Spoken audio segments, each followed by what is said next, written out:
വേഗം വരുന്ന നമ്മളുടെ കർത്താവായ യേശുക്രിസ്തുവിൻ്റെ തൻ്റെ നാമത്തിൽ എല്ലാവർക്കും സ്നേഹവന്ദനം.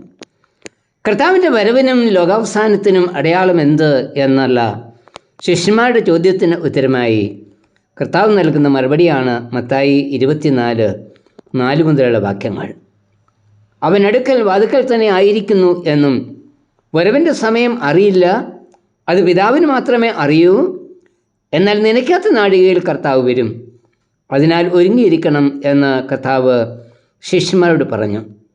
ഇന്ന് നമ്മോടും പറയുന്നത് ഉണർന്നിരിക്കുക, ഒരുങ്ങിയിരിക്കുക.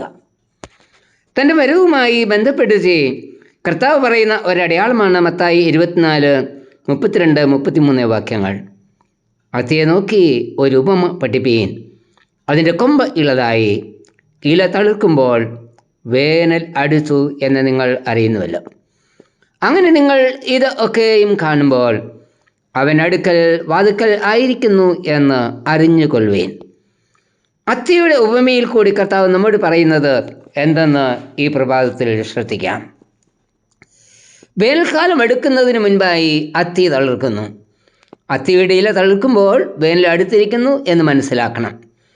പലസ്തീനിലെ സാധാരണ വൃക്ഷമായ അത്തിയുടെ തളിർപ്പ് തൻ്റെ പുനരാഗമനവുമായി ചേർത്ത് കർത്താവ് ഇവിടെ പറയുകയാണ്. അത്തി ഇസ്രായേലിനെ സൂചിപ്പിക്കുന്നതായി ഹോശേയ 9:10 വാക്യത്തിൽ നിന്ന് മനസ്സിലാക്കാം. അത്തിവൃക്ഷത്തിൽ ആദ്യമുണ്ടായ തലക്കനിയാണ് ഇസ്രായേലിലെ പിതാക്കന്മാർ. പുറപ്പാട് 4:22 പറയുന്നത് ഇസ്രായേൽ എൻ്റെ ആദ്യജാതൻ ആകുന്നു. അത്തിവൃക്ഷത്തിലെ തലക്കനി അഥവാ ദൈവത്തിൻ്റെ ആദ്യജാതനാണ് ഇസ്രായേൽ. ഇവിടെ അത്തിയുടെ തളിർപ്പ് എന്നത് ഇസ്രായേലിൻ്റെ തളിർപ്പിനെ സൂചിപ്പിക്കുന്നു. ഒരിക്കൽ വാടിക്കറിഞ്ഞ് ഇസ്രായേൽ തളിർക്കുന്നത് കർത്താവിൻ്റെ പുനരാഗമനത്തിൻ്റെ അടയാളമായിട്ടാണ് കർത്താവ് പറയുന്നത്. ഇവിടെ ഇസ്രായേലിൻ്റെ ചരിത്രം അല്പമായി നാം മനസ്സിലാക്കണം. BC 2000 കൽദയ പട്ടണമായ ഊരിൽ നിന്ന് ദൈവം അബ്രഹാമിന് പ്രത്യക്ഷമായത് മുതലാണ് ഇസ്രായേലിൻ്റെ ചരിത്രം ആരംഭിക്കുന്നത്. അബ്രഹാമിന് 2 മക്കളുണ്ടായി. ദാസിയിൽ നിന്ന് ഏശാവും വാഗ്ദത്തപുത്രനായി യാക്കോബും. ഇവർ 2 വംശമായി തീരും എന്ന് കർത്താവ് അരുളി ചെയ്തു. ഉൽപ്പത്തി 25:23. അതിൻ പ്രകാരം യാക്കോബ് ഇസ്രായേൽ എന്ന വംശത്തിന് ആരംഭം കുറിച്ചു. ഉൽപ്പത്തി 32:28.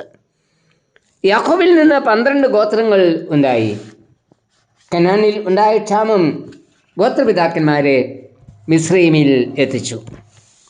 അവർ അവിടെ ഏതാണ്ട് 480 വർഷം അടിമകളായിരുന്നു.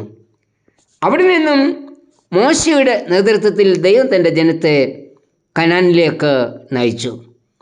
കനാനിൽ വെച്ച് അവരെ ഭരിക്കുവാൻ ശൗലിനെ രാജാവായി നൽകി. തുടർന്ന് ദാവീദും ശലോമോനും അവർക്ക് രാജാവായി. ശലോമോനെ തുടർന്ന് BC 975 ഇസ്രായേൽ രാജ്യം ഇസ്രായേൽ എന്നും യഹൂദ എന്നും 2 വിഭജിക്കപ്പെട്ടു. BC 721 ഇസ്രായേൽ അസീറിയക്കാരാൽ നശിപ്പിക്കപ്പെട്ടു. BC 605 യഹൂദ ബാബിലോണിയ അടിമത്തത്തിലും ആയി. ബാബിലോണിയ അടിമത്തത്തിൽ നിന്നും ദൈവം അവരെ മടക്കി വരുത്തി. എങ്കിലും അവർ ദൈവത്തെയും ദൈവവചനത്തെയും ഉപേക്ഷിച്ചു. തൽഫലമായി ഏതാണ്ട് 400 വർഷം പ്രവാചക ശബ്ദമോ ദൈവവചനമോ ഇല്ലാതെ ജനം അന്ധകാരത്തിൽ ജീവിച്ചു. ഈ ഒരു സാഹചര്യത്തിലാണ് യോഹന്നാൻ സ്നാപകനും തുടർന്ന് യേശുവും ജനിക്കുന്നത്. യഹൂദൻ മശിയയ്ക്ക് വേണ്ടി കാത്തിരുന്നു. എങ്കിലും യേശുവിനെ മശിയായി കാണുവാൻ അവർക്ക് കഴിഞ്ഞില്ല. അവർ യേശുവിനെ ക്രൂശിൽ തറച്ചു. ഈ സമയം പിലാത്തോസിന് മുൻപിൽ അവർ ആർത്ത് പറഞ്ഞത്, യേശുവിൻ്റെ രക്തം ഞങ്ങളുടെ മേലും ഞങ്ങളുടെ മക്കളുടെ മേലും വരട്ടെ എന്നായിരുന്നു. മത്തായി 27:24-25 വാക്യങ്ങൾ. നീതിമാൻ്റെ രക്തം ചൊരിഞ്ഞ് അതിൻ്റെ കുറ്റം ഏറ്റെടുത്ത് ഇസ്രായേലിൻ്റെ തുടർ ചരിത്രം വളരെ ദയനീയം ആയിരുന്നു. AD 70 യെരുശലേം പൂർണ്ണമായി നശിപ്പിക്കപ്പെട്ടു. ദേവാലയത്തിൻ്റെ അടിസ്ഥാനങ്ങൾ വരെ അവർ ഇടിച്ചു നിരത്തി. മത്തായി 24:2 ഇടിഞ്ഞു പോകാതെ കല്ലിന്മേൽ കല്ല് ശേഷിക്കില്ല എന്ന പ്രവചനം അവിടെ നിവൃത്തിയായി. യെരൂശലേമിൽ നിന്ന് യഹൂദൻ പൂർണ്ണമായി തൂത്ത് എറിയപ്പെട്ടു. തുടർന്ന് അവർ ചെന്നു ചേർന്ന എല്ലാ രാജ്യങ്ങളിലും അവർക്കെതിരായി നിയമങ്ങൾ പാസാക്കി. യഹൂദൻ വാടിക്കരിഞ്ഞു. എന്നാൽ രണ്ടാം ലോകമഹായുദ്ധത്തെ തുടർന്ന് 1948 മെയ് 14 പാലസ്തീൻ വിഭജിച്ച് ഒരു ഭാഗം യഹൂദനും ഒരു ഭാഗം മുസ്ലിങ്ങൾക്കും നൽകിയതോടെ വീണ്ടും യഹൂദന് ഒരു കൊച്ചു പ്രദേശം സ്വന്തം രാജ്യമായി ലഭിച്ചു. തുടർന്ന് ലോകത്തിൻ്റെ നാനാഭാഗത്തേക്കും ചെതിരിപ്പോയ യഹൂദൻ പാലസ്തീനിലേക്ക് മടങ്ങി വന്നു.